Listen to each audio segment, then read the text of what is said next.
Student, आज हम लोग 10 क्लास में पढ़ने जा रहे हैं मुद्रा और साख।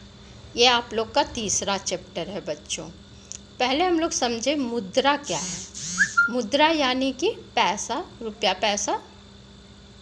और साख, साख का बहुत अर्थ होता है बच्चों। साख का अर्थ होता है विश्वास, भरोसा। और यहाँ जो हम लोग मुद्रा और साख पढ़ रहे हैं, यहाँ इसका हम लोग मतलब है साख मतलब ब्रांच, बैंक के ब्रांच या मुद्रा के और क्या रूप हैं उनके बारे में हम लोग यहाँ पे पढ़ेंगे। तो मुद्रा विनिमय का एक माध्यम है। मुद्रा क्या है? विनिमय। विनिमय का मतलब होता है अदला बदली, एक चीज़ देकर दूसरा चीज़ लेना। पुराने समय में जब मुद्रा नहीं था, रुपया पैसा का प्रचलन नहीं था, तब विनिमय यानी अदला बदली होता था। मान लो किसी व्यक्ति को चावल के बदले उसे सब्जी लेनी है, तो वो चावल देकर सब्जी खरीद लेता था। लेकिन इससे बहुत समस्याएं आती थी। मान लो जिस व्यक्ति के पास सब्जी है, अब उसे चावल की आवश्यकता नहीं है, तो अब ऐसे व्यक्ति को ढूंढना पड़ेगा जिसको चावल के बदले गेहूँ चाहिए या उसे सब्जी चाहिए। तो अब वैसे व्यक्ति को ढूंढना पड़ेगा। तो इससे बहुत परेशानी आती थी, लेकिन पुराने काल तक ये चलता रहा। अब है मुद्रा विनिमय का सरल माध्यम हो गया। जब मुद्रा का प्रचलन हुआ तो ये विनिमय का सरल माध्यम हो गया। मुद्रा का विकास वस्तु विनिमय की समस्या को दूर करने के लिए बहुत सरल उपाय है। जब मुद्रा आ गया तो ये वस्तु विनिमय की जो समस्या थी वो समस्या दूर हो गई और आर्थिक व्यवस्था में भी बहुत तेज़ी आई। आर्थिक व्यवस्था में एक देश से दूसरे देश में आदान प्रदान यानी कि सामानों का लेन देन होना आसान हो गया। क्या आपने कभी सोचा है कि खरीदारी मुद्रा के जरिए क्यों होती है? कारण बहुत सरल है। जिस व्यक्ति के पास मुद्रा है यानी पैसा है, वह इसका विनिमय किसी भी वस्तु या सेवा खरीदने के लिए आसानी से कर सकता है।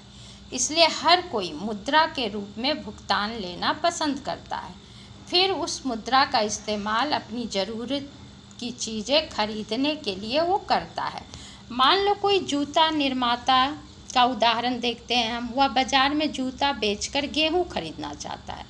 जूता बनाने वाला पहले जूतों के बदले मुद्रा प्राप्त करेगा और फिर इस मुद्रा का इस्तेमाल वो गेहूँ खरीदने के लिए करेगा। अब उसे ऐसे व्यक्ति को ढूंढना नहीं पड़ेगा जो गेहूँ दे के जूते ले, क्योंकि अब मुद्रा का प्रचलन हो गया है। तो वो पैसे अपने जूते बेचकर पैसे लेगा और वो उन पैसों से वो कोई भी सामान, अपनी ज़रूरत की सामान को खरीद सकेगा। जरा सोचिए कि जूता निर्माता यदि बिना मुद्रा का इस्तेमाल किए जूते का सीधे गेहूं से विनिमय करता तो उसे बहुत समस्या आती, बहुत कठिनाई होती। उसे गेहूं उगाने वाले ऐसे किसान को खोजना पड़ता जो न केवल गेहूं बेचना चाहता हो बल्कि साथ में जूते भी खरीदना चाहता हो। तो आप इसी से अंदाज़ा लगा सकते हैं बच्चों की कितनी बड़ी समस्या आ सकती थी उसके पास। लेकिन मुद्रा के कारण ये विनिमय की समस्या जो है वो सरल हो गई। अब लोग अपने सामान को बेचकर उसके बदले में पैसे लेते हैं, मुद्रा लेते हैं, और उस पैसे से वो अपनी आवश्यकता की चीज़ों को खरीद सकते हैं। अब आवश्यकताओं का दोहरा सहयोग कहा जाता है। क्यों? ये देखिए, यहाँ से क्वेश्चन आता है बच्चों कि मुद्रा आवश्यकताओं के दोहरे सहयोग को किस तरह सुलझाती है। ये इम्पोर्टेंट क्वेश्चन है, इसको अंडरलाइन कीजिएगा। यहाँ से हमेशा क्वेश्चन आता है। आवश्यकताओं के दोहरे सहयोग की समस्या वस्तु विनिमय की सबसे कठिन समस्या है। यदि दो व्यक्ति की आवश्यकता संबंधी वस्तुएं नहीं मिल पाती है तो विनिमय होना असंभव है। विनिमय यानी अदला बदली। मुद्रा का उपयोग करके इस समस्या का तुरंत समाधान किया जा सकता है। उदाहरण स्वरूप, यदि किसी व्यक्ति के पास अतिरिक्त जूते हैं एवं वह इसके बदले गेहूं या अन्य वस्तु चाहता है तो वह बाजार में जूते बेचकर प्राप्त मुद्रा से कोई भी आवश्यकता संबंधी वस्तुएं वो खरीद सकता है। तो इसको क्या कहते हैं? मुद्रा आवश्यकताओं के दोहरे प्रयोग की समस्या को सुलझाती है। इससे लोगों का बहुत सारी समस्याएं जो है वो दूर हो गई है। किससे? मुद्रा के कारण। मुद्रा विनिमय प्रक्रिया में मध्यस्थता यानी बीच का, मध्य मतलब बीच का काम करती है। कोई भी चीज़ किसी को खरीदना या बेचना होता है तो बीच में कौन रहता है? मुद्रा। इसलिए इसको मध्यस्थता कहा गया। ये मध्यस्थता का काम करती है। इसे विनिमय का माध्यम भी कहा जाता है। मुद्रा के आधुनिक रूप।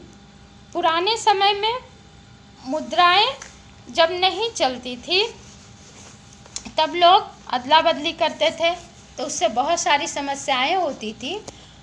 और पुराने समय में, बाद के दिनों में सिक्के प्रचलन में आए और जो राजा महाराजा उस समय होते थे वो अपने शासन काल में कोई सोने का सिक्का ढलवाता था, कोई चांदी का, कोई तांबे का, कोई कांसे का, यानी कि धातु के सिक्कों का प्रचलन था। लेकिन बाद में एक करेंसी यानी नोट आ गया। मुद्रा के आधुनिक रूपों में करेंसी, कागज के नोट और सिक्के भी शामिल हैं। ये चीज़ें जो पहले मुद्रा के रूप में प्रयोग की जाती थी उसके विपरीत आधुनिक मुद्रा बहुमूल्य धातुओं जैसे सोना, चांदी और तांबे के बने सिक्कों से नहीं बनी है। अनाज और पशुओं की तरह वे रोजमर्रा की चीज़ें भी नहीं हैं। आधुनिक मुद्रा का इस प्रकार का अपना कोई इस्तेमाल नहीं है। फिर इसे विनिमय का माध्यम क्यों स्वीकार किया जाता है? इसे विनिमय का माध्यम इसलिए स्वीकार किया जाता है क्योंकि किसी देश की सरकार इसे प्राधिकृत करती है। देश की सरकार द्वारा इसे मान्यता प्रदान की गई है। भारत में भारतीय रिजर्व बैंक केंद्रीय सरकार की तरफ से करेंसी नोट जारी करता है। भारतीय कानून के अनुसार किसी व्यक्ति या संस्था को मुद्रा जारी करने की इजाज़त नहीं है। मुद्रा जारी कौन करता है? RBI bank, reserve bank. इसके अलावा कानून विनिमय के माध्यम के रूप में रुपये का इस्तेमाल करने की वैधता प्रदान करता है, जिसे भारत में सौदों में अदायगी के लिए मना नहीं किया जा सकता। भारत में जो करेंसी है वो करेंसी या सिक्कों को कोई उसे लेने से मना नहीं कर सकता क्योंकि वो भारतीय सरकार द्वारा उसकी मान्यता प्राप्त है।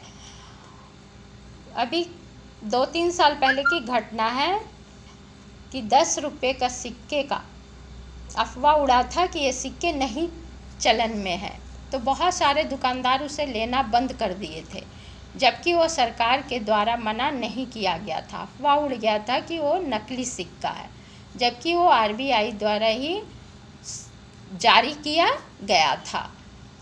उसके लिए कानून भी था, कानून अभी भी है कि कोई भी जो मान्यता प्राप्त नोट या सिक्के हैं उसे लेने से मना नहीं कर सकते। भारत में कोई व्यक्ति कानूनी तौर पर रुपये में अदायगी को अस्वीकार नहीं कर सकता, लेने से वो मना नहीं कर सकता। इसके लिए उसे जेल भी जानी पड़ सकती है। इसलिए रुपया व्यापक स्तर पर विनिमय का माध्यम स्वीकार किया गया है। बैंकों में